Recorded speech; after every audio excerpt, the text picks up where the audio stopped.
The year was 2137, and the world had forgotten cola. Amid the decayed ruins of a pre-collapsed city, a young scavenger named Lyle sifted through the rubble of a convenience store. Shelves that once brimmed with brightly colored products now stood as warped skeletons, their contents looted long ago. Lyle kicked at the debris, his frustration rising. He had traveled miles for this, lured by rumors of an untouched cache hidden in the heart of the city. It wasn't just food or supplies he was after. Those were plentiful if you knew where to look. Lyle was hunting something rarer, something sacred. Cola, he whispered to himself, the word tasting foreign on his tongue. Legend spoke of its perfection, a dark, fizzy elixir, sweet but not too sweet, with a bite that lingered in the throat. It was said to bring joy, to unite people. Entire wars had been fought over its recipe after the Great Burn wiped out humanity's digital records. But no one had ever truly recreated it. The imitations were pale shadows, bitter or flat. Lyle's fingers brushed against the dusty box. His heart jumped as he pried it open. Inside was a single, miraculously intact can. Its red and white logo was faded, but the iconic swirl was unmistakable. He stared at it,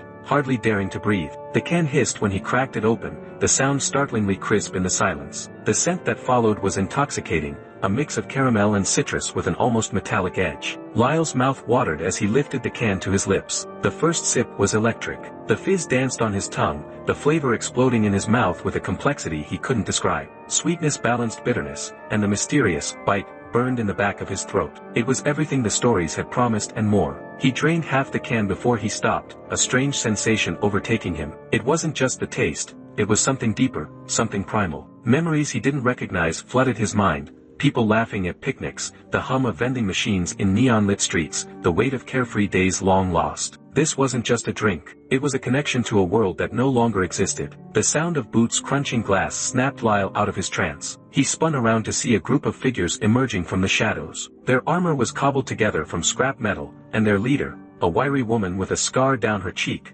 wore a pendant shaped like a soda bottle. The Carbonated Collective, Lyle muttered. The leader grinned, her teeth glinting in the dim light. You've got something we want, kid. Lyle tightened his grip on the can, his mind racing. He could run, but they'd catch him. He could fight, but he was outnumbered. What's it worth to you? He asked, stalling. The leader's grin widened. More than your life. Lyle glanced at the can, then at the gang closing in. He raised it to his lips and finished the rest in one long gulp. No, the leader screamed, lunging toward him. But it was too late. The can was empty, its secrets lost forever. Lyle wiped his mouth, the fizz still tingling on his tongue. For a moment, he felt invincible. He tossed the can aside and smiled at the furious gang. Guess you'll never know what it tasted like. The leader's scream echoed through the ruins as Lyle darted into the shadows, the memory of cola burning in his veins like liquid gold.